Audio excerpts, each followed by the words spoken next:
भारत माता की। भारत माता की। बोरोरा आमार प्रणाम नेबेन छोटोरा भालोबासा। दक्षिणेश्वर काली मंदिर और काली घाट मंदिर श्री श्री 108 करुणामयी काली माता मंदिर, दमदम बालाजी हनुमान, रामकृष्ण सेवा मंदिर, इन सभी पावन स्थानों में विराजमान देवी देवताओं को मैं आस्थापूर्वक नमन करता हूं। आज कौशकी अमावस्या का पावन दिन भी है। मैं आप सभी को शुभकामनाएं देता हूं। साथियों, मैं ऐसे समय में कोलकाता आया हूं जब दुर्गा पूजा की तैयारियां शुरू हो गई है। कुमारटुली में माता दुर्गा की प्रतिमा गढ़ी जा रही है।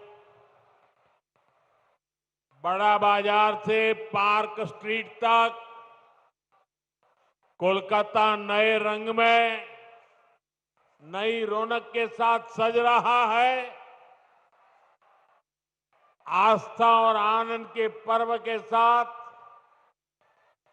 जब विकास का पर्व भी जुड़ जाता है तो खुशी दोगुनी हो जाती है।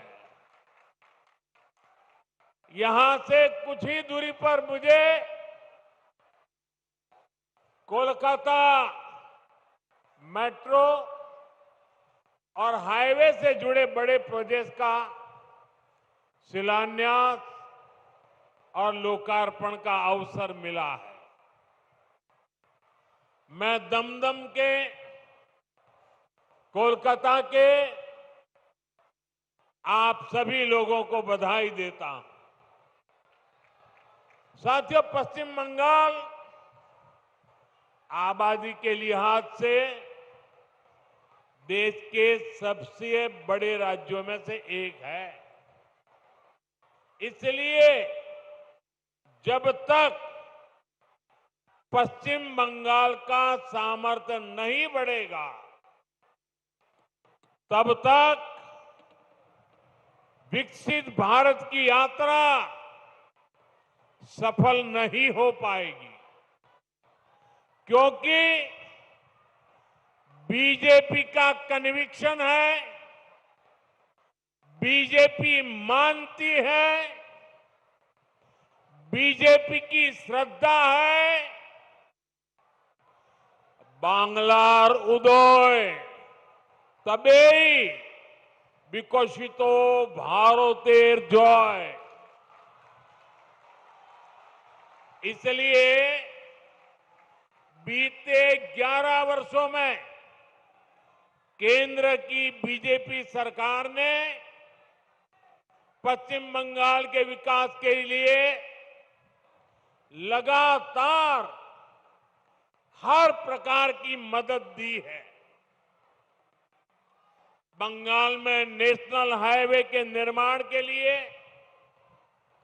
जितना पैसा कांग्रेस की यूपीए सरकारों ने अपने 10 साल में दिया था, उससे 3 गुना से ज्यादा पैसा भारत सरकार ने पश्चिम बंगाल को दिया है।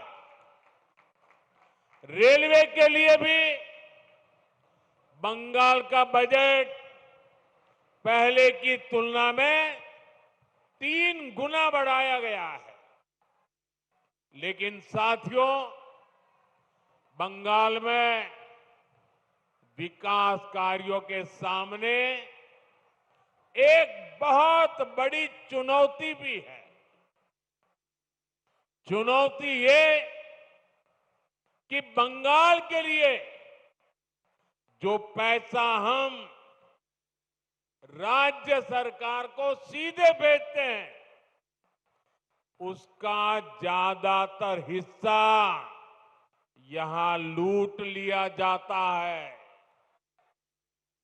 जो पैसा भारत सरकार दिल्ली से भेजती है, वो पैसा आप लोगों पर खर्च नहीं होता। वो पैसा महिलाओं का जीवन आसान बनाने के लिए खर्च नहीं होता। वो पैसा टीएमसी काडर पर खर्च होता है।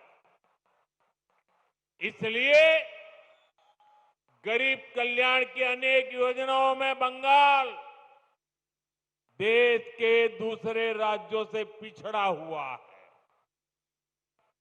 साथियों, यही स्थिति कुछ साल पहले हमारे पड़ोस में असम के भी यही हाल थे, त्रिपुरा का भी यही हाल था। लेकिन जब से असम और त्रिपुरा में भाजपा सरकार बनी है, गरीब कल्याण की योजनाओं का लाभ वहां जनता को मिलने लगा है। आज इन राज्यों में हर घर जल यह काम तेजी से चल रहा है। आयुष्मान योजना के तहत 5 लाख रुपए तक मुफ्त इलाज हर गरीब को मिल रहा है।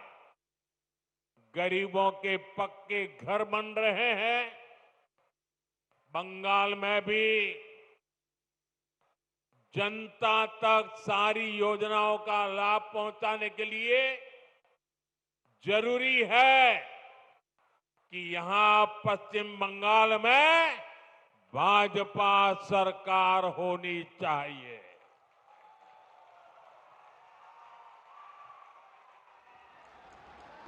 ये अब तय है।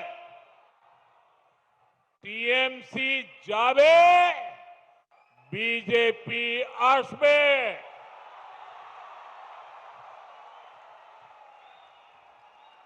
भाइयों बहनों, ये धरती सतीश चंद्र दास गुप्त, सुरेंद्र नाथ बंदोपाध्याय, गोष्ठपाल और हरिनाथ डे ऐसी अनेक विभूतियों की धरती है। इस धरती ने देश को, समाज को समय समय पर नई चेतना दी है। ये धरती पुनर्जागरण का केंद्र रही है। यही वो अमर वाणी गूंजी है जो कहती है, जागो, उठो, नभो जीवोनेर गाने, नभो आलोक, झालाओ प्राणे प्राणे। साथियों, आज पश्चिम बंगाल को सच में नई रोशनी की जरूरत है, सच्चे परिवर्तन की जरूरत है। पश्चिम बंगाल ने आजादी के बाद पहले कांग्रेस और फिर लेफ्ट का लंबा दौर देखा है। इसके बाद 15 साल पहले पश्चिम बंगाल के आप लोगों ने परिवर्तन का फैसला लिया था। आप लोगों ने मां, माटी, मानुष के नारे पर भरोसा किया था, लेकिन हालात पहले से भी ज्यादा खराब हो गए। भर्ती घोटालों से नौजवानों का भविष्य खराब हो गया। बहनों बेटियों पर अत्याचार बढ़ गए। क्राइम और करप्शन ये टीएमसी सरकार की पहचान बन गए। ये पक्का है कि जब तक बंगाल में टीएमसी की सरकार रहेगी, तब तक बंगाल का विकास अवरुद्ध रहेगा, रुका रहेगा। इसलिए आज बंगाल का जन जन कह रहा है, टीएमसी जाएगी तभी असली बदलाव आएगा।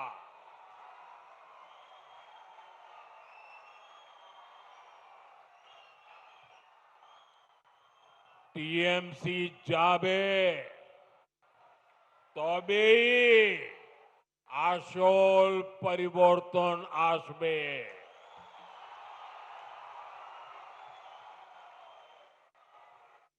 साथियों,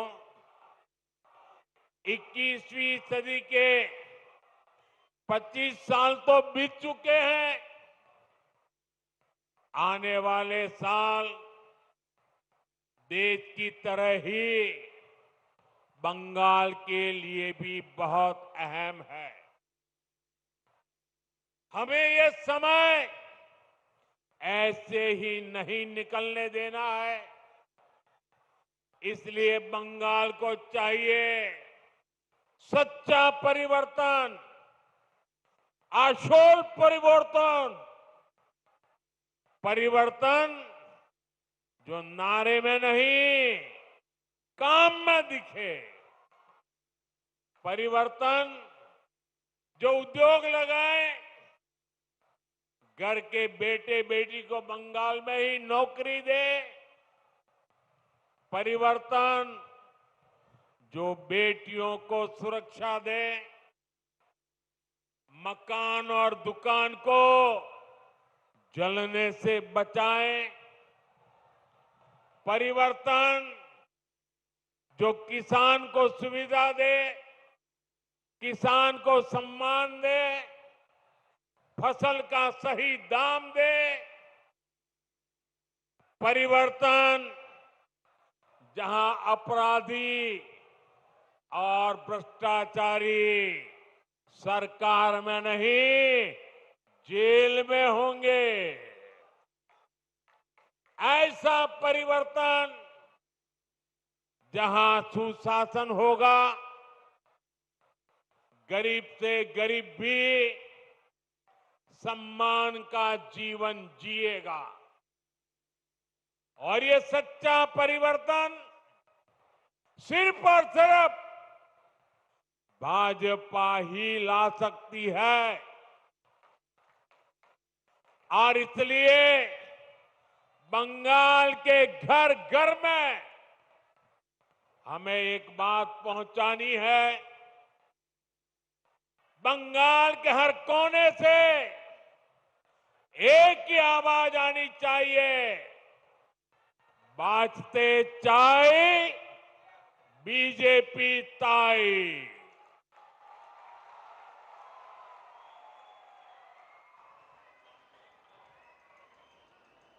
यही बंगाल की असली पुकार है, यही बंगाल का भविष्य है। साथियों, ये वर्ष डॉक्टर श्यामा प्रसाद मुखर्जी की जन्म जयंती का 125वां वर्ष है। भाजपा का तो जन्म ही डॉक्टर मुखर्जी के आशीर्वाद से हुआ है।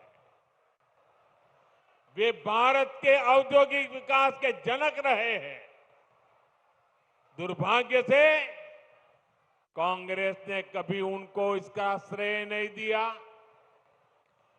देश के पहले उद्योग मंत्री के रूप में भारत की पहली इंडस्ट्रियल पॉलिसी उन्होंने ही बनाई थी। उनकी नीतियों में बंगाल की इस धरती की कुशलता थी, यहां से मिला अनुभव था। अगर हम उस नीति पर चले होते तो देश की तस्वीर कुछ और होती, लेकिन उन नीतियों को भुला दिया गया। फिर ऐसा भटकाव हुआ कि हम पूरी तरह से विदेशों पर निर्भर हो गए। और मेरे प्यारे बंगाल के भाइयों बहनों, हमें गर्व है कि हम डॉक्टर श्यामा प्रसाद मुखर्जी के सैनिक हैं। हम मां भारती के सेवक हैं। जो सपने डॉक्टर श्यामा प्रसाद मुखर्जी ने देखे थे, उसके लिए एक सैनिक की तरह हम अपना जीवन खपा रहे हैं। बंगाल की प्रबुद्ध जनता जानती है कि दूसरों पर निर्भरता यानी आत्मसम्मान पर चोट, इसी स्थिति से हमें देश को बाहर निकालना है। इसलिए आज देश ने आत्मनिर्भरता का मूल मंत्र लेकर के नई ऊंचाइयों को प्राप्त करने का फैसला लिया है। मेक इन इंडिया आज एक बड़ी सिद्धि बन रहा है, जिसके लिए हमारा कोलकाता, हमारा बंगाल जाना जाता था। वो गौरवशाली अतीत हमें मिलकर के फिर से लौटाना है। इसलिए आज बंगाल में एक ही गूंज है, टीएमसी के शोराव, बांग्ला के बचाओ। साथियों, भाजपा जो संकल्प लेती है वो सिद्ध करके दिखाती है। इसका ताजा प्रमाण अभी हमने ऑपरेशन सिंदूर के दौरान देखा है।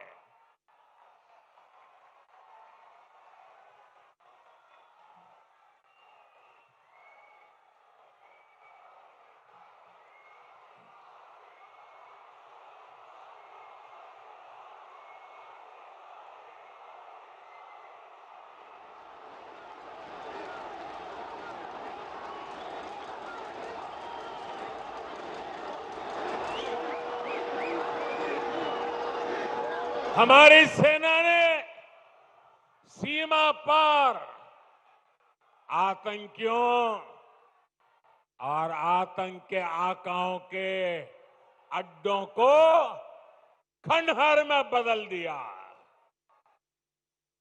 हमारी सेनाओं ने आतंकियों को ऐसा सबक सिखाया कि पाकिस्तान की आज भी नींद उड़ी हुई है।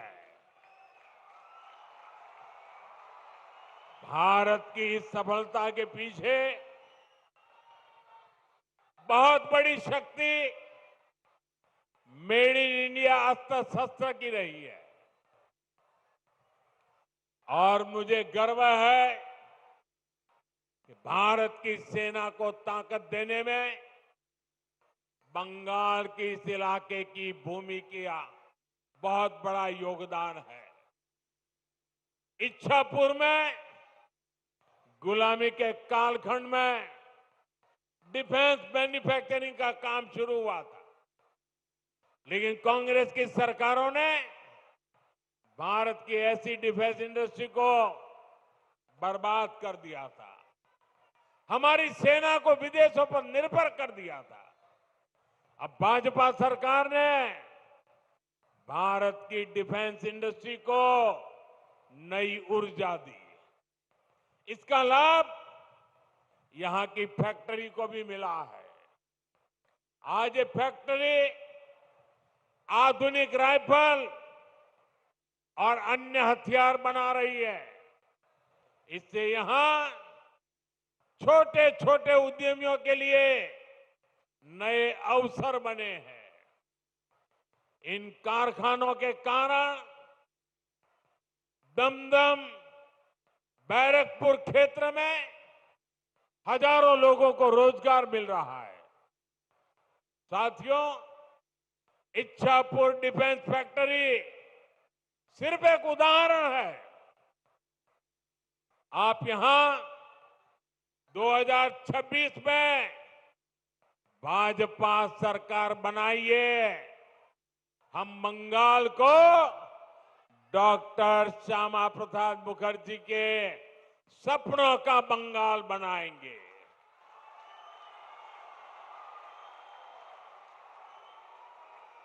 बंद पड़े कारखाने फिर से खुलेंगे, नया निवेश और नए कारखाने लगेंगे और दमदम फिर से इंडस्ट्रियल हब बनेगा। ये भाजपा का संकल्प है।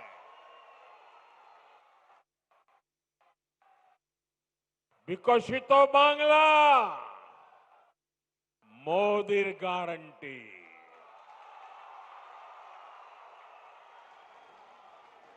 साथियों, भाजपा के पास पश्चिम बंगाल के विकास का एक ठोस प्लान है, एक रोडमैप है। लेकिन टीएमसी विकास की दुश्मन है। इसका साक्षी ये दमदम क्षेत्र भी है। ये कोलकाता के सबसे अधिक भीड़ वाले इलाकों में से एक है। यहां की स्थिति क्या है, ये आप आए दिन महसूस करते हैं। देश के ऐसे शहरी क्षेत्रों के विकास के लिए स्मार्ट सिटी मिशन चल रहा है, लेकिन टीएमसी सरकार ने इस मिशन से जुड़ने से भी इनकार कर दिया। लोगों को असुविधा होती रहे, विकास ठप होता रहे, लेकिन टीएमसी का मिशन जैसे तैसे बीजेपी को रोकना है, केंद्र की योजनाओं को रोकना है। मैं बंगाल के भद्रलोक से पूछता हूं, क्या यह तरीका सही है? क्या ऐसी पॉलिटिक्स से पश्चिम बंगाल का भला होगा? इसलिए मुझे आप सभी का आशीर्वाद चाहिए। आप यहां भी भाजपा को एक बार अवसर देकर देखिए। साथियों, बंगाल में भाजपा आएगी तो रेल और मेट्रो का तेजी से विस्तार होगा। मैं तो चाहूंगा कि यहीं पर इलेक्ट्रिक व्हीकल से जुड़ा व्यापक इंफ्रास्ट्रक्चर बने। यहां बहुत बड़ी मात्रा में इन्वेस्टमेंट आए, नौजवानों को रोजगार मिले। ये तभी होगा जब यहां कानून का राज आएगा, जब यहां भ्रष्टाचार पर लगाम लगेगी और जब बंगाल में डबल इंजन की भाजपा सरकार होगी। साथियों, पश्चिम बंगाल के पास इतिहास और संस्कृति की भी अनमोल धरोहर है। ये बांग्ला विरासत विकसित बंगाल बनाने के अभियान को प्रेरणा देगी। बीजेपी सरकार पूरे गर्व के साथ बांग्ला भाषा और बांग्ला संस्कृति को सशक्त करने में जुटी है।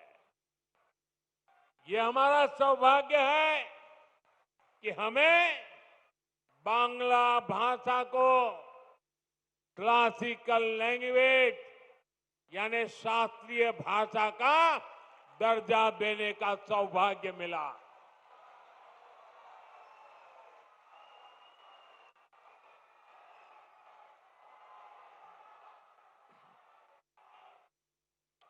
साथियों, यहां बनने वाली भाजपा सरकार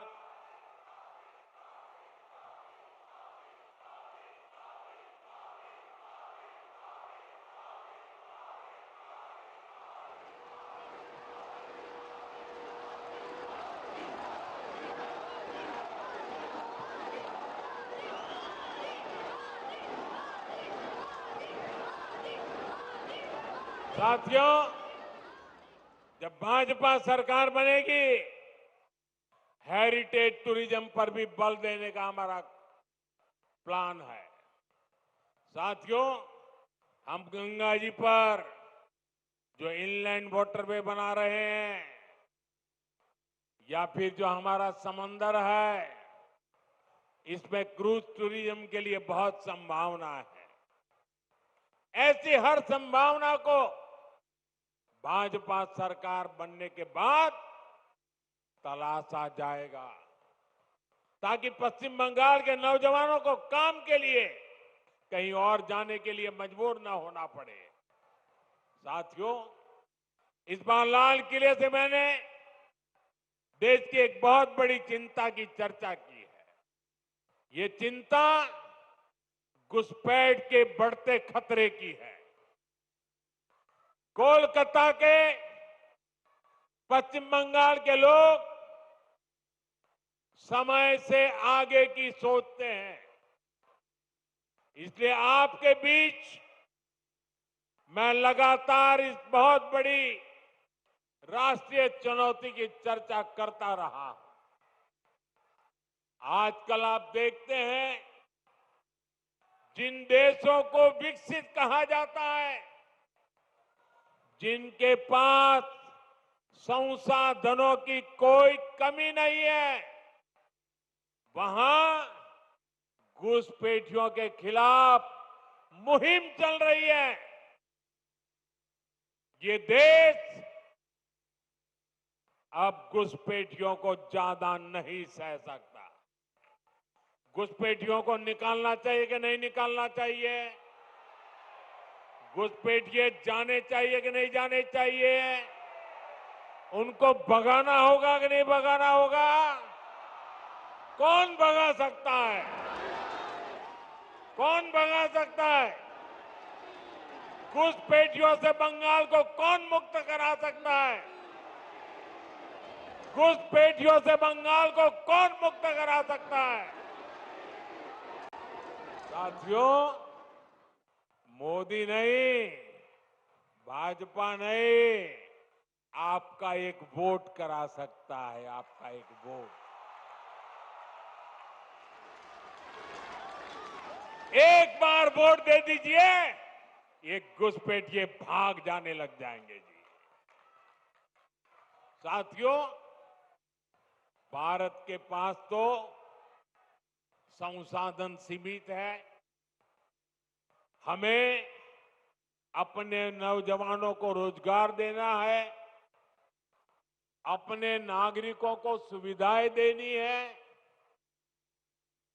जो घुसपैठिए हमारे नौजवानों का रोजगार छीन रहे हैं, जो हमारे इंफ्रास्ट्रक्चर पर दबाव डाल रहे हैं, जो हमारी बहनों बेटियों के साथ अत्याचार कर रहे हैं, ऐसे घुसपैठियों को हम भारत में नहीं रहने देंगे।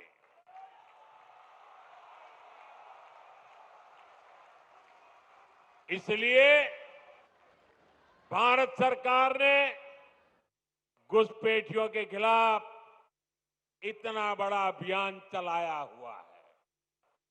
लेकिन साथियों, मुझे हैरानी है कि टीएमसी, कांग्रेस समेत कुछ इंडी अलायंस के राजनीतिक दल तुष्टीकरण के आगे घुटने टेक चुके हैं। ये राजनीतिक दल सत्ता की भूख के लिए घुसपैठ को बढ़ावा दे रहे हैं। कुछ जगह पे तो दिख रहा है उन्होंने घुसपैठियों की शरण ले ली है। साथियों, पश्चिम बंगाल तो सीमावर्ती राज्य है।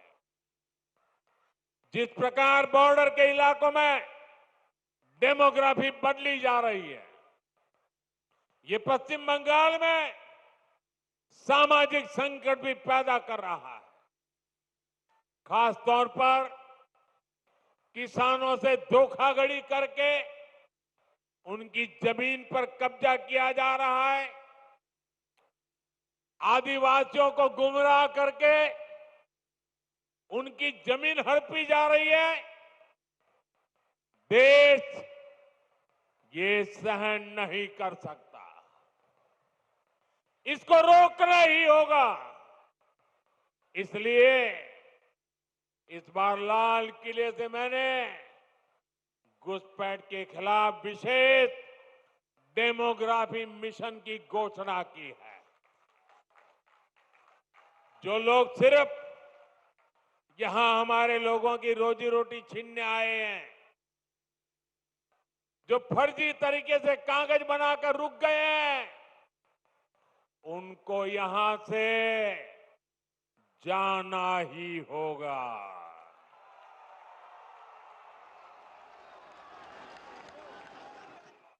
और ये काम ईमानदारी से पूरा हो सके, इसके लिए टीएमसी सरकार को भी यहां से जाना ही होगा।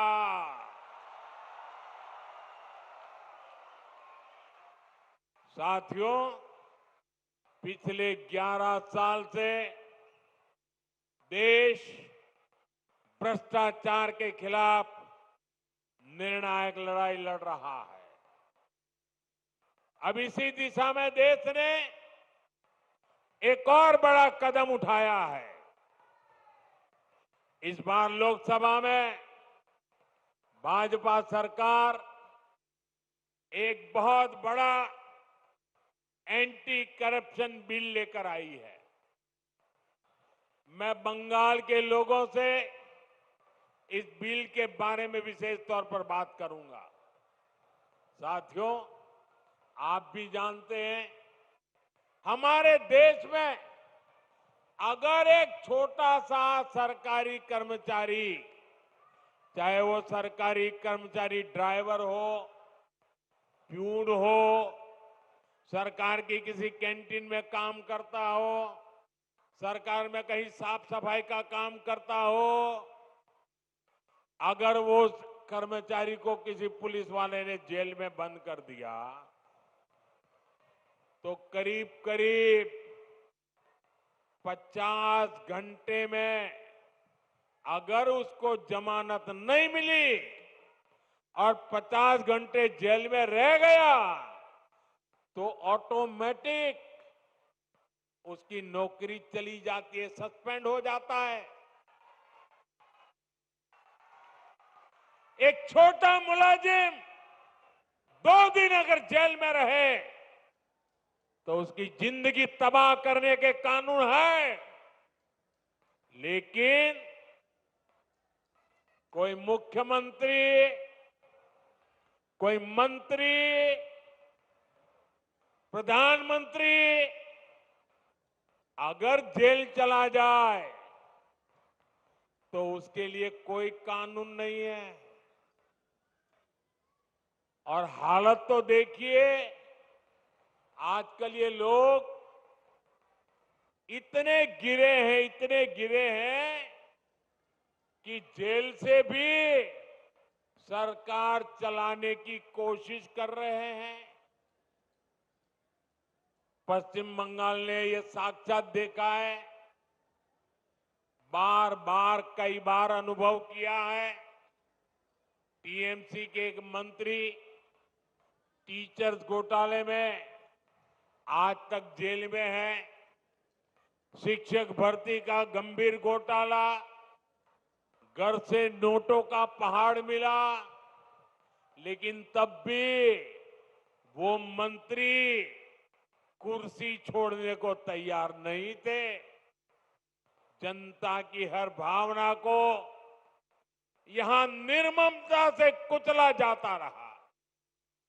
इसी तरह टीएमसी के एक और मंत्री पर गरीबों का राशन लूटने का आरोप है। इनकी भी करोड़ों रुपए की संपत्ति जब्त हो चुकी है। ये मंत्री भी जेल जाने के बाद कुर्सी छोड़ने को तैयार नहीं थे। इन्होंने भी जनता की भावना की, संविधान की भावना की कोई परवाह नहीं की। साथियों, आप मुझे बताइए,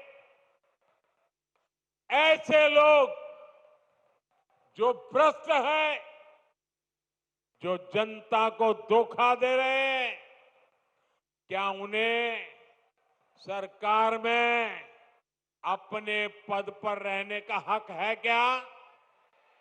हक है क्या? हमने तो ये देखा है कि मुख्यमंत्री तक जेल जाते हैं, लेकिन वो जेल से सरकार चलाते हैं।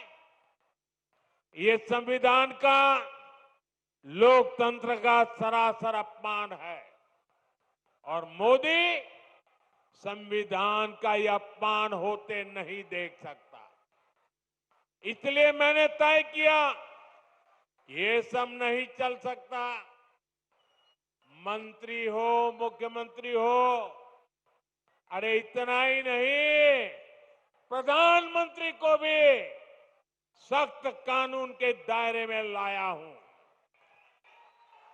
अगर पीएम भी 30 दिन जेल में रहे और उन्हें जमानत न मिले तो अगले दिन उनकी कुर्सी भी चली जाएगी। लेकिन साथियों, टीएमसी के लोग भ्रष्टाचार के खिलाफ इस कार्रवाई पर भड़क गए। वो इस कानून का विरोध कर रहे हैं। टीएमसी के लोगों ने संसद में इस बिल को फाड़ने की कोशिश की है। ये दिखाता है कि टीएमसी की पूरी राजनीति कैसे भ्रष्टाचार के पहाड़ पर टिकी है। इसलिए लोग इतने डरे हुए हैं, भ्रष्टाचारियों को बचाने में जुटे हैं। साथियों, हर चुनौतियों को परास्त करते हुए पश्चिम बंगाल फिर से भारत के विकास का पावर हाउस बन के रहेगा। इस संकल्प को लेकर हमें आगे बढ़ना है। आप याद रखिए और औरों को भी बताइए, हर गली मोहल्ले में, बंगाल के हर कोने में एक ही मंत्र, एक ही नारा गूंजता रहना चाहिए, बातें चाय, बातें चाय, बीजेपी ताई, बातें चाय, बातें चाय, बातें चाय, बातें चाय, बातें चाय। एक बार फिर आप सभी को इतनी विशाल संख्या में और इतनी ऊर्जा के साथ इस सभा को सफल बनाने के लिए मैं आपका आभार मानता हूं। मेरे साथ बोलिए, भारत माता की, भारत माता की, भारत माता की, वंदे वंदे वंदे वंदे वंदे वंदे वंदे वंदे वंदे वंदे वंदे वंदे